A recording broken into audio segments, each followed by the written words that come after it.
আসসালামু আলাইকুম।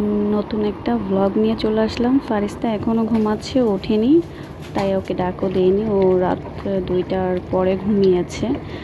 আর আমি এর ফাঁকে ও ঘুমাচ্ছে দেখে আমি রান্না করতে চলে আসছি। আজকে শুধু পোলাও আর রোস্ট করবো, আর কিছুই করব না। বিকেলে আবার গেস্ট আসবে, তাদের জন্য নাস্তা বানাতে হবে। এই তো পোলাও আর রোস্ট আমার প্রায় শেষের দিকে। এরপর খাওয়া দাওয়া করেছি, ওটা ক্লিপ নিতে পারিনি।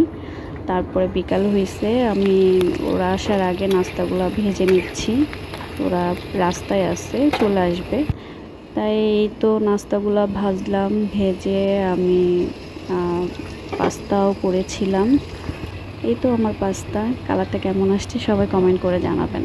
তারপরে কি গেস্টের সাথে সবাই আড্ডা সাড্ডা দিলাম, গল্প টল্প করলাম। আর ক্লিপ নিতে পারিনি। এই তো ফারিস্তা একটু মেকআপ করছে আর আমাকে দেখাচ্ছে। তারপরে ফারিস্তার ছোটোখাটো একটু শর্ট নিয়েছি শাড়ি পরার। এই ভিডিওগুলা ছেড়েছি, আপনারা সবাই দেখেছেন। ভিডিও তেমন একটা ছাড়তে পারি না, ফারিস্তা খুবই বিরক্ত করে।